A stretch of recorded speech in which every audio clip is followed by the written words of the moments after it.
What's up, guys? Welcome back to another episode of Champion Cycle Couch Talk. On this episode, we are going to have myself, we are going to have Alan, which you guys know from our vlogs and all this stuff. We are going to have our apprentice, aka Rental. Obviously, you guys know the man Matt. He's going to go behind the camera and do some narrating and ask us the questions. Over the past few weeks, we have been polling and asking questions on our social media platforms, and we have, I think, 8 or 9 or 10 questions here from our viewers to answer. I don't know what the questions are. None of us do, so we'll kind of fly off the handle here, and we'll see what we say.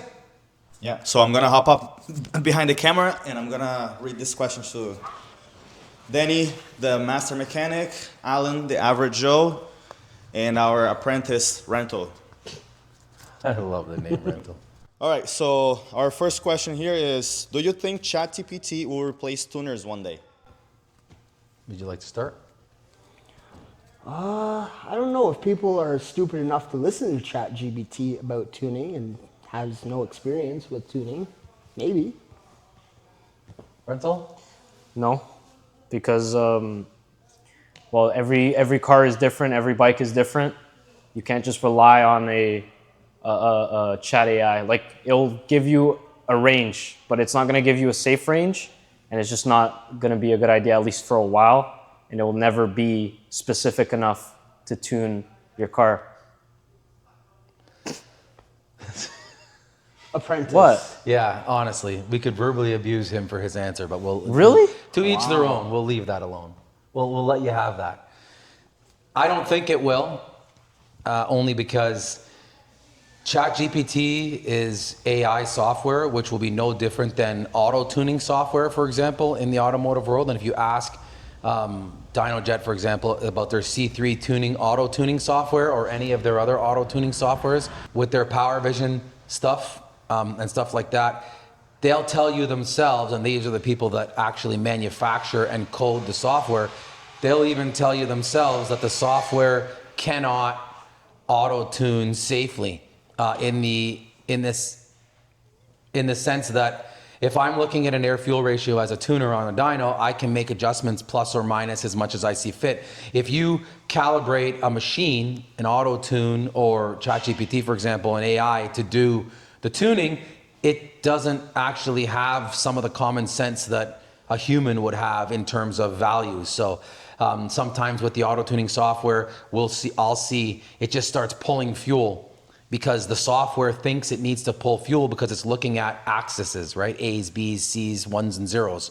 It's looking at axes, but it's not actually looking at the live air fuel data and what each different motor requires, I'll say. So I don't think it'll replace tuning anytime soon. I mean, I'm sure in the future, 10, 20, 30, 40 years down the road, 50 maybe, I'm sure they'll develop software that can. I mean, I know when we were all young, which isn't that long ago, but young enough, we all thought by 2020 there'd be flying cars. And in retrospect, the automobile hasn't really changed much in the past 40 years. So really, I think it'll be a slow curve before AI starts taking control more. Okay, so next question. One bike to ride in any location of the world. What bike and where would you go?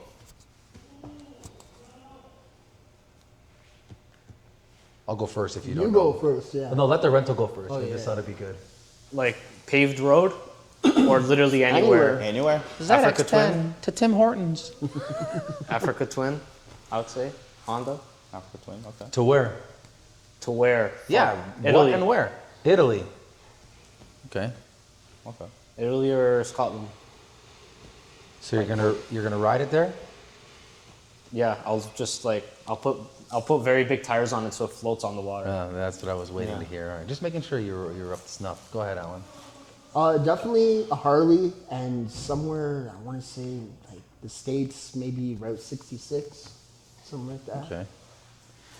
For me, it would be any one of the BMW GS, any of those GSs, those big, ugly behemoths that you could strap tons of baggage, and honestly, they're bulletproof. And I would go from Canada through all the way down through the southern states and all the way down through Central America, down into the furthest point of South America, you know, go down past south of the equator and come all the way back up. There's a torrential an area down there that connects South America to the rest of us, and apparently it's like unmanageable to drive by Darian's vehicle. Oh shit. I think no. I can't think of the name, but you know what I'm talking about. It's like St. Michael's thing. It's No, something like I don't that. know. I don't know the name, so I don't want to crucify myself by guessing. But there's a name for this stretch. If you know, let us know in the Yeah, comments. if you know, post in the comments, because that I think I'd like to do that from here, there, down south. I mean, essentially, I'd like to take any of those BMW GSs anywhere in the world. I would even put it on a boat, take it across to Europe, and Yeah, just I feel like do they the. could be very fun bikes to I think so. to I get told around. you one morning we were riding into work here, and there was two guys on two of those bikes, Yeah. full of bags. And you were on the Pan And I was on your Pan America, full of bags and two big Brazilian flags. And I was like, Brazilian flags. And I purposely kind of slowed down to look. just to see. And both of these bikes had Brazil license plates. That's sick. That's epic. Your Like people obviously they boated those things over. Yeah. And then they must be touring all in North America. Who knows? But that's epic, man. Epic. Sick, yeah. It's definitely a bucket list thing for me. Okay, let's jump on to the next question. Why can't one tune a 2008 Triumph Rocket 3 with a Tune ECU software? So I have no choice but to answer this one first. So Yeah, I For think the you're record. only answer. for the record, Tune ECU is absolute garbage software. But at the same time, it's free and it's free to use for the most part. So really it's not garbage if you think that it's free, right? Because I mean, free is always great. But it's terrible to connect. It doesn't connect to devices. There's always problems working and writing and reading and using the bloody software. The software, because it's free, is also very latent. So because of that, there's a lot of newer models that can't be touched. So to whomever asked that question, there's an easy answer. Stop being cheap, trying to tune your bike with Tune ECU. Spend the money, get the Woolwich Racing software and have it dyno tuned using Woolwich Racing software instead of trying to be cheap and trying to use Tune ECU for free. At the end of the day, if you're going to do it for free with Tune ECU, it'll definitely be asinine versus what a tuner would do anyways. So, I don't Can't even, complain about something that's free though. no, that's, yeah, right? So, you know, I mean, I just, every time someone asks me about Tune ECU, I'm just like, oh God. So, and then I'll tell you, I get asked about Tune ECU constantly. And I tell every one of these guys, yeah, no problem, we can use Tune ECU. Get it connected to your bike with your laptop, your cabling, and then bring your laptop and I'll go ahead and do the dyno tune. And I've been saying that for years, maybe once. I think twice, 2 or 3 times. Okay, over the maybe. years. Maybe. we've Maybe seen that, a couple times over 2 decades, people actually showed up. And I think the reason being, they try and connect and can never get it to work, but these couple did. And I mean, I've tried myself and it's free, man. It's what you expect for free. And I know you wouldn't even know where to go from here, so. Yeah, well, you can have a pass if you'd like to take, or you want to plead the fifth. No, Plead the fifth. my answer is too long and complex for me to. Oh, answer, Jesus you know, Christ. It's Knowledge. Yeah, move on, bro. too Move on. intricate. Okay, He's fourth gonna spit question. something complex? Thank you for saving us. Yeah, no kidding. Jesus Christ. Do you really have a complex No, answer? I'm just Because if kidding. you do, I'll put you. No, I don't. I'm he's just kidding. taking- I don't know. I've never heard so of that he is shit. pleading Yeah. the fifth. Called that bluff. Fourth question. Does installing just a high flow air filter like K&N improve performance and HP? Oh, that's a good question. Okay, go, man. That's a good question. Yes, but doing the full 3 combo of an exhaust, an air filter, and a tune would be better. Yeah, that doesn't answer the question. Okay, Don't so, try and give. Yeah, you're What? trying to take the easy way out I'm there. not- so long and short, yes, Okay, but why? because you're putting more or more air into the motor. You're letting it breathe more, but then your tune's going to be off. as No, well. that's not what they asked you. Does increase performance and HP is the Just question. putting the air filter is the Not question. not HP always. You usually have to do the combo. Don't look at me to save you. I'm not. I'm Don't not, look at me to I'm save not you. trying to be saved. I'm just saying that you need to do all three things to get the full benefits of putting an air filter on. So you can maybe get a small gain with an air filter. This guy answers questions like a straight up politician. Yep. I've been told You took that the so words out of much. my mouth. I've been told This that guy so answers much. the question like a bloody politician. I did say yes. You didn't answer the question. I said oh, yes. so the answer was yes. Yes. All right. Minimalistically. Okay, so his answer was Minimalistically. yes. All right. I don't have a great answer, but my best guess is yes, but it's as marginal as like a slip-on exhaust. Like you're not gonna really see a big. Like it's up to you if you think it's worth it, to be honest, because it's not a huge pump. So if your answer is yes, why did you choose yes as opposed to no? Well, I mean, it de-restricts the You're air welcome. box a little bit. I think. I'm not 100% sure, which would mean more air is coming through. I also heard that it could be bad for your bike. Like, obviously there's talk on that, because if you're letting more air in, you're letting more shit in, inevitably. So it could also have its trade-offs, but it does de-restrict the airflow a little bit and lets more oxygen into the engine, which is a good recipe for power. Okay. Take a deep breath. Yeah. It's very simple. No. It will not increase horsepower. And I can say that with the utmost certainty because I've done it on the dyno. We've taken stock bikes, ran it, seen the horsepower, put an air filter, ran it, seen no increase. Really? Yeah. All these people that market their air filters, they're all liars. Every last one of them are liars. All these companies, when they show you this little graph of an increase, they're liars. So it's very simple. If you change the air filter to a high flow air filter, yes, it lets in more oxygen, but it does not increase performance. We have a saying in this world, it goes, lean is mean. Lean is mean means if you show a lean air fuel ratio, then the bike will show a bigger number on a dyno graph.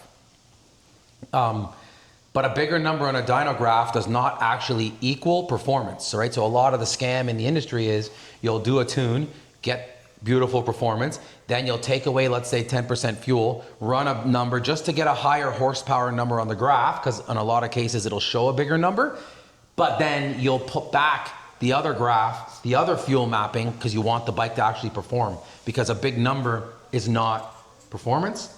So ultimately, it's no, because with extra air alone, the only thing you're doing is letting the bike run a little leaner.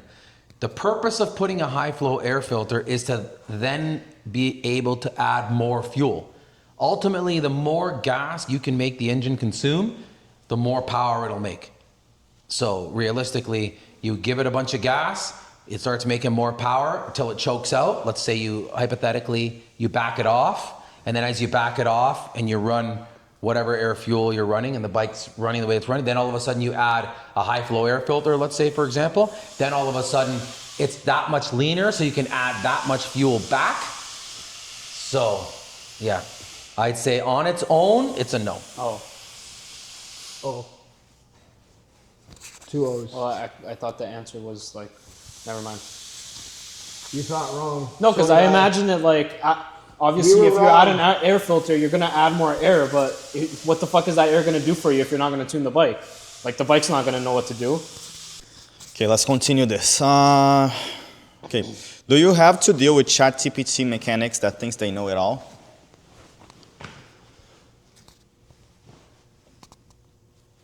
I would say yes.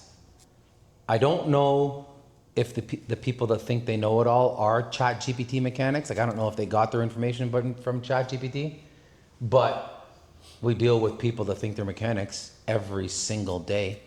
I think 50%, if not more, of our clientele think they know everything, and they'll come in here telling us what their problem is.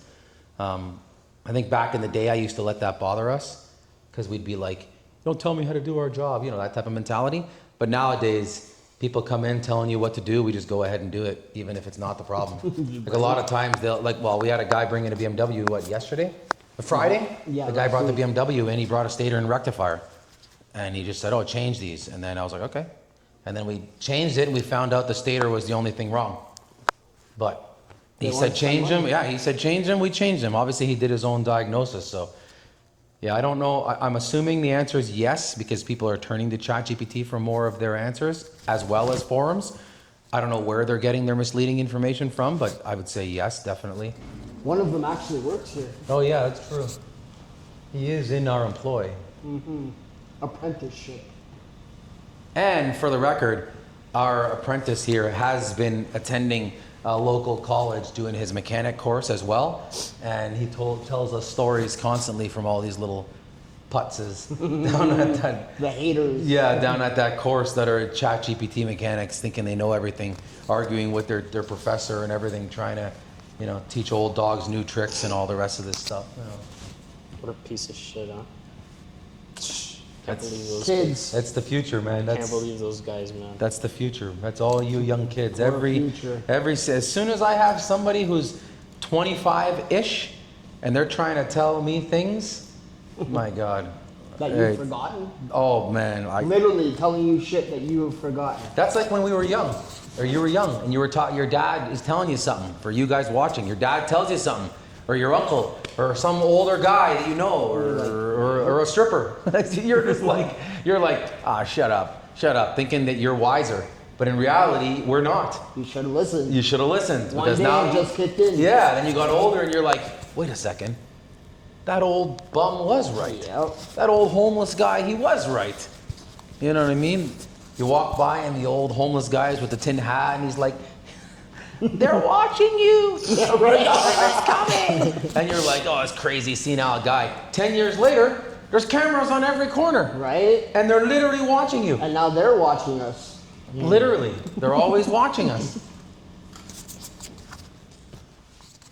Okay, let's go to our 7th question. What is your favorite Harley engine design? Ooh, that's an Alan question. Yeah, let's start with Alan.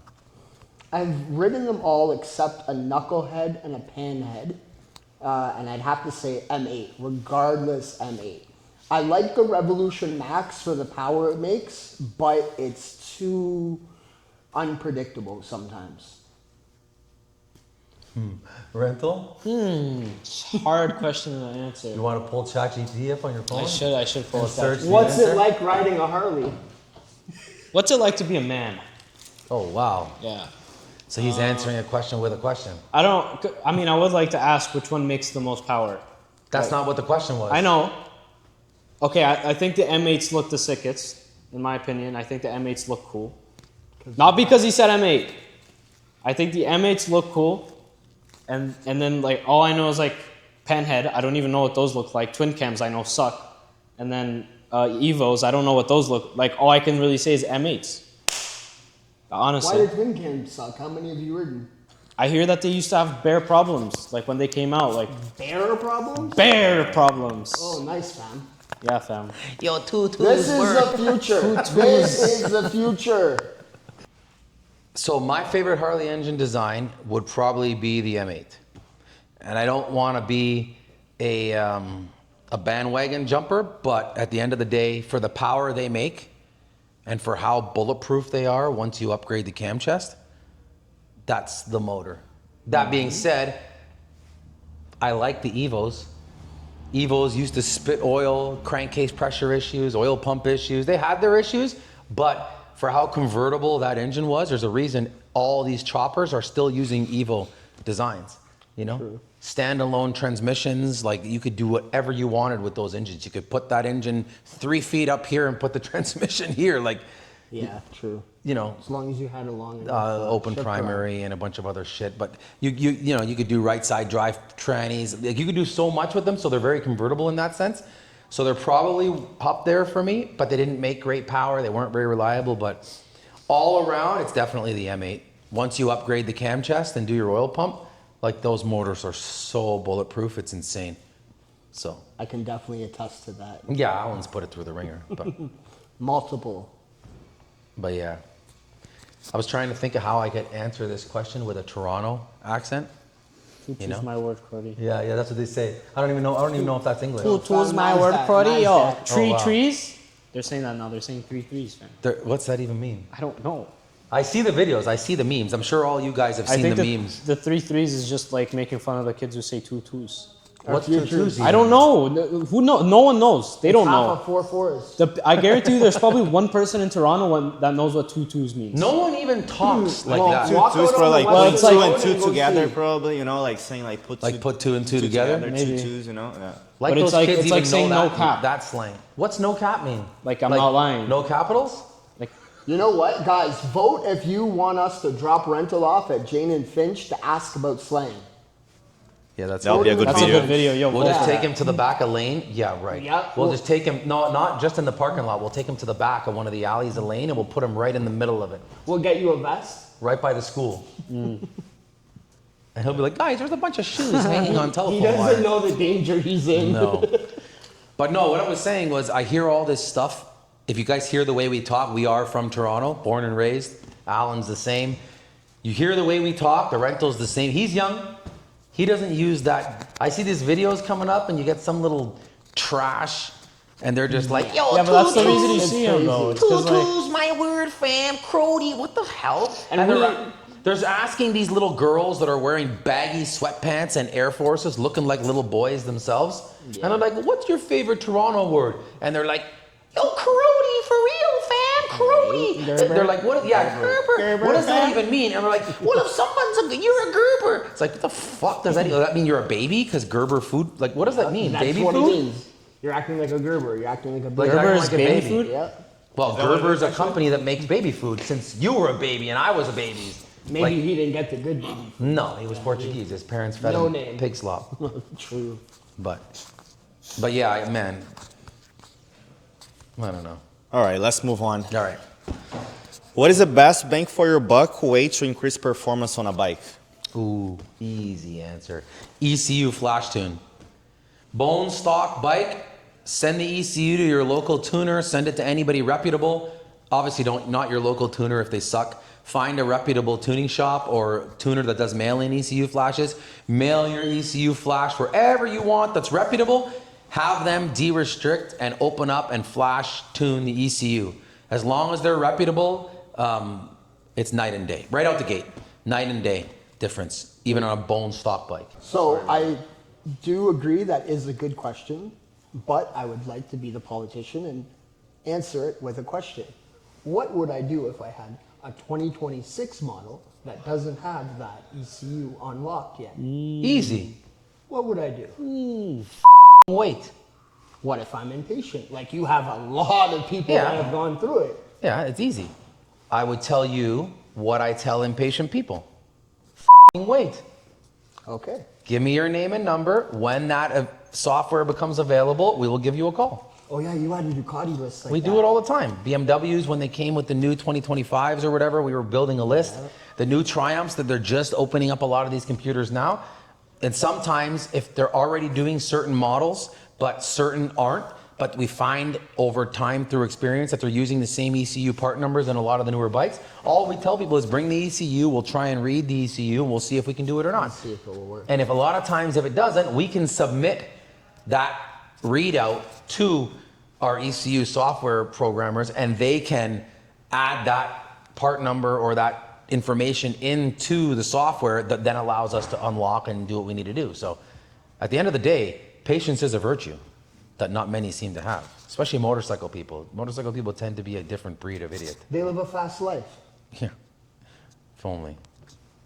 Then you want to move that mic to point at Alan, just to make sure he's getting in. I have my own mic. You Oh, you do? fucking Oh, right. asshole. I forgot about that. I'm retarded. This is why he's a rental. This is why he's retarded. Yeah, very retarded. Any more questions? Is he not gonna answer? No, I honestly I don't really have an answer. You're I terrible. wish we could slap his hand. I really Just want to like that. smack him. Here. That could No, be we a new can't. thing. You Take know, it. you know what we could do for next Bring time? back the beaver tail. Have a fly swatter. Oh, You yes, could yes. have asked like if I think the question I was gonna ask was aside from ECU flash, what would be the like I guess the next option? Okay, can I answer that? Okay. Oh my God. Horsepower wise I though, had an answer. obviously, only talking about horsepower. You're talking about performance. Bro, answer the question. Okay, the best thing you can do, in my opinion, for a bike performance wise, that's going to change the bike, aside from an ECU flash, is a good set of tires. Like that's actually a big change. In my opinion, will be a set of tires. How much horsepower does it have? Tires could be performance, bro. I don't know. I think they. Because need honestly, there's engine no better performance. answer than a tune. Like you can't beat that. What are you gonna put a pipe on I it? agree. Like, Tire is performance, but I think they meant engine performance. Yeah, you could trick the But yeah, but engine, that's you- true. You're not wrong technically. Tire is Yeah. performance. You know? like Then you could say tuning do is just chain the and be all sprocket. end all answer. You could honestly. say do chain and sprocket and trick the engine into thinking you're getting more acceleration. Oh, that too. Yeah. Oh That's yeah, true. that too. Sure, piggyback on my shit. Yeah, I forgot about that. Thank you for my answer, Alan. No problem. Thank you for my answer, Alan. All right. So our very last question is: what is the best tire pressure for a beginner at the track? I'm not answering first because y'all are just going to steal my answer. So go ahead. I'm not answering second. Oh, you're the because beginner. You are the question. Yeah. So you should answer first. It's a hard guess, but I would say high 20s, What's that mean like 28, 29, maybe low 30s. and why? Why? Like I know people run lower tire pressure for grip, and my best guess would be that having higher tire pressure helps getting heat into the tire and maybe helps get the bike down a little bit. It's a hard guess, but that would be my best guess. Also, it gives you more cushioning, so you can f up a little bit. Like there's space for f up. Yeah, go ahead, Alan. Well, there's variables. Depends on the location, depends on the track, depends on the time of year, depends on your skill. But usually I would say 36 to 38, but I've never ridden on a road course myself, so. Thank God. Thank God. Oh, Because that's, this guy goes to the track and sets his tire pressures at 38, he's dead. that's a good to f***ing know. This guy wants to go to the track. Hold on, we're with- talking drag strip, right? Drag Bro, strip. but right? what You the went fuck to did- 38 at the drag What the strip? f? I did last week when I went. Yeah, Because you're that's a dummy. You yeah. didn't f***ing set my pressure. I was busy. Oh, wow. 3 laps Oh, at a time. I was on my I was on 3 the track laps at a myself. time. What the hell? I had to break 11 seconds to get you Yeah. over there on the pit bike. My answer would be 30-30. Set your tire pressures 30 front, 30 rear, go out cold, see how the bike reacts. As soon as you come in hot, check your tire pressure, see if they've gone up or down. That's a good way to do it. If they've gone down, raise your tire pressure. Next time you go out at, let's say, 32, 32. Come back and see what it does. If you go out at 30, 30 and you come back and your tire pressure went up to 35, let's say in the rear, but the front only went up to 32, let's say, then on your next trip out, you might set your rear at 28 and your front at 29, let's say. And then you go out, you do your rip, you come back, and then you're gonna check your tire pressures again. And then all of a sudden, when you went out at 28, you come back in, it's not gonna be 5 PSI higher. From 28, it might only be, you might come in at 31, which is very, you know what I mean? So that's how you get optimum tire pressure. That's kind of the layman's explanation of how to do it to get a decent tire pressure. But 30-30 is a good all-around starting point to see what you're doing, even in a car.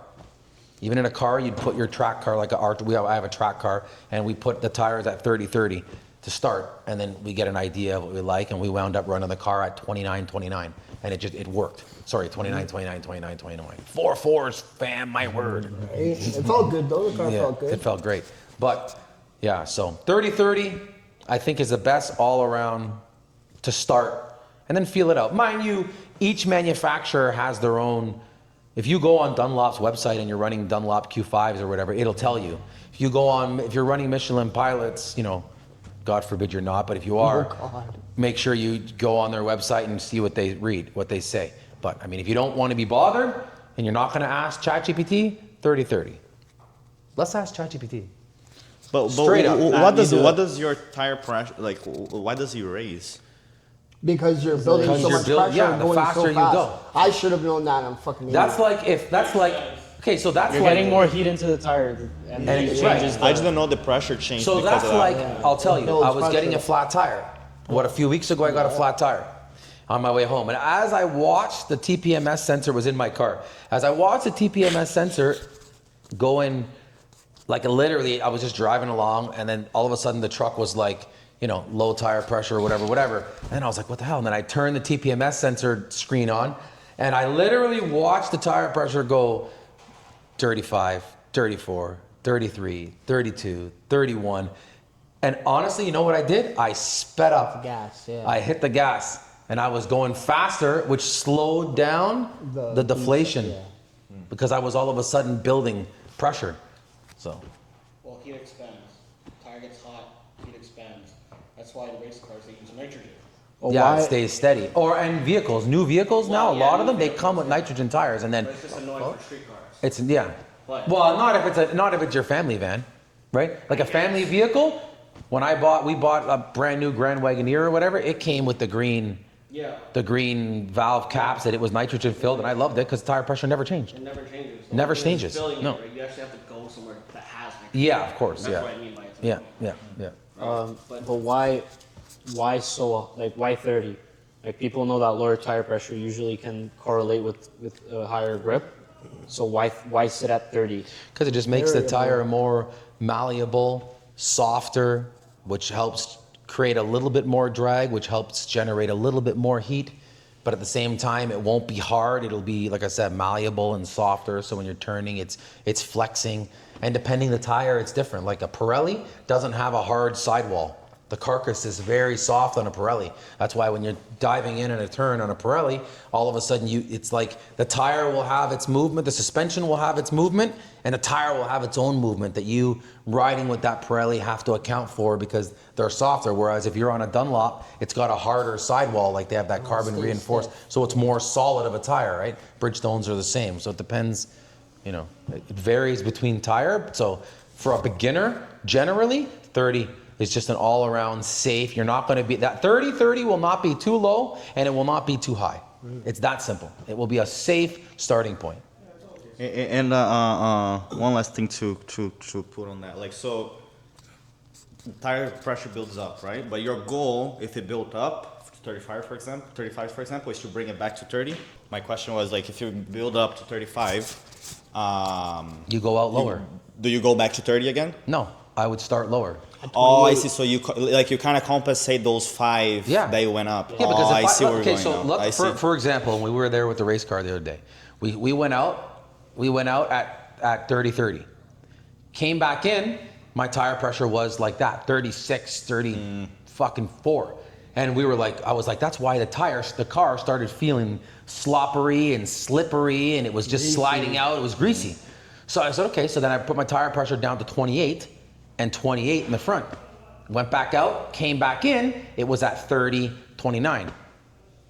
So that how hard you're Your riding, end goal the is harder to you're be- riding, the more it's going to go up, right? So realistically, your end goal is to get it to the point where you can do your 5 or 6 or 10 laps, whatever you're going for, and the tire is not going to go from 30 to 50. Yeah, got it. Right? You want to go out enough. Like when we were drag racing, we used to run our Shinko at 8 psi. 8. Jesus Christ. Oh no, 8. I've seen the drag videos. Yeah. Yeah. I've seen the drag. You run those slicks, we'd run them at 11. Those drag cars, when they launch and you see the tire has those wrinkle lines, Yep. because they're running it at nothing. Just enough to not break the bead, create drag, but not enough drag to slow you down. So in the end, my car, we ended up settling at like 28, 29 or 28, 28. And then I was able to do my couple laps and come in, check it, and it went up to 30. So I was like, okay, I'm good enough. I could set it to 27 and then maybe it comes in at 28, but yeah. I don't want to go out at 27. It's just too much drag. So the goal is to have the tires set at 30 on the hot lap. So you set them lower preemptively. You set it wherever, you set it wherever you want at a point where it's going to go up only a couple PSI. Because if it goes up, like I said, halfway through your session, all of a sudden your tire pressure is at 36, but you won't know because it's not sitting there in front of you until you're crashing. And then you're like, why did I crash? And then by the time you get ambulanced in, your bike gets towed in and you check it, it's at 32. And you're like, why? Meanwhile, it's because the tire cooled down. Yeah. So that level of expansion went down. All of a sudden, you can't even tell that your tire pressure was so hot. That's why when we would check our tire pressures, literally check them, go out immediately. Soon as you come back in, before you were even taking off your helmet, you'll see guys jumping down, checking their tire pressure to know what it was hot. So Makes sense. Tires are life. Cars and bikes, right? So so that's for a beginner 30-30. What would you suggest? What would an intermediate to like advanced rider be usually seen running? If it's an advanced rider or intermediate, then they would know already what to use. they Because want. to become an advanced rider or intermediate, they've passed the stage of beginner. They don't have to ask ChatGPT. But No. quite like it's kind of out of the question. But like, is there any like how can I say this, like a track that like, okay, on this track you run a little lower Of PSI course. because Yeah, 100%. Oh, That okay, Alan said so it. it Alan is said track depends where you based a go. little bit. Oh, 100%. 100%. If we were at Cayuga, you'd run garbage track pressure because you know the track's crap. If you're at Shannonville, it's a bigger track, so you're able to carry bigger speeds on turns, so you know it's going to inflate and longer straight, so you're going to be going faster. So you're going to go, you know you're going to raise faster. If you're at Mosport, it's twice as fast as Shannonville, and with the elevation changes and all the rest of it and the suspension loads, you know it's going to raise even more.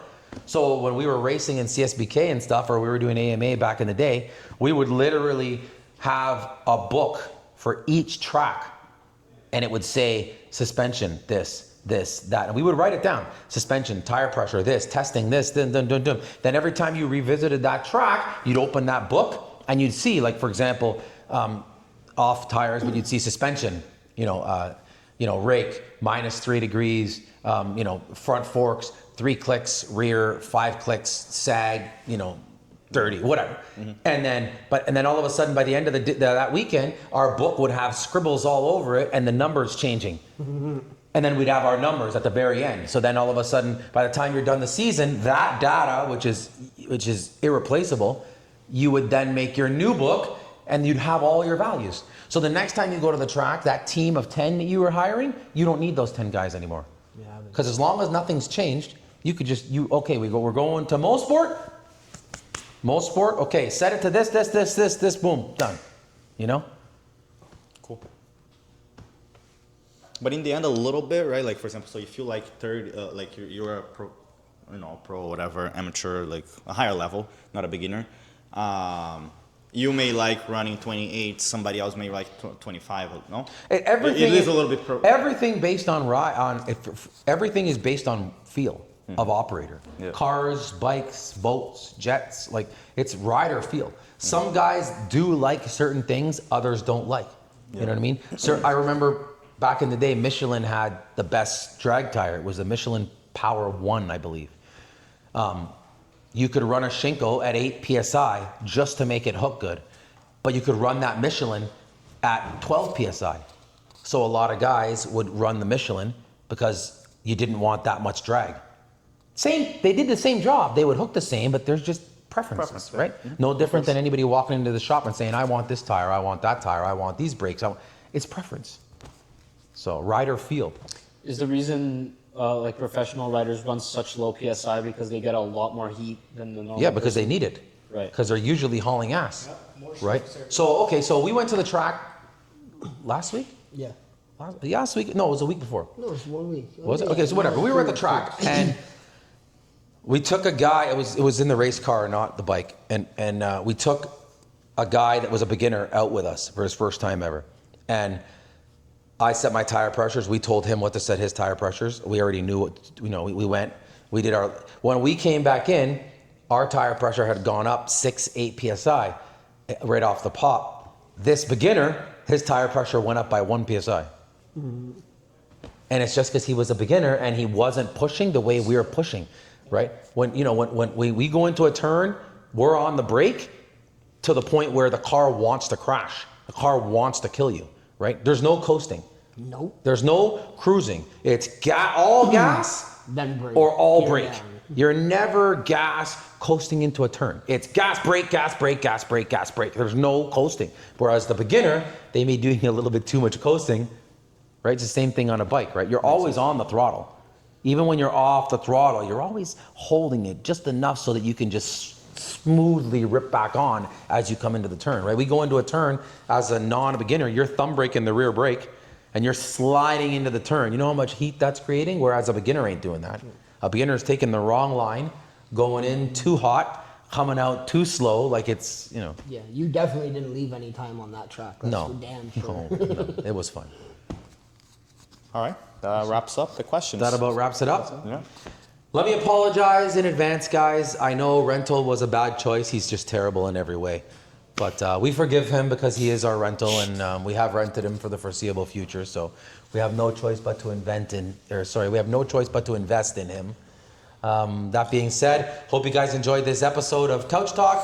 We will put up some more posts and try and get some more questions from you guys. I know we're running out of original questions to answer. We try not to make up any questions. We only use the questions we ask, which is why we had less this episode. We will post up and try and get some more questions. If you have a question that you'd like to see answered, put it in our YouTube video comments or anywhere. And as you guys see, we don't ever call anybody out, so there's no embarrassment there. Just ask whatever you want, and we will answer.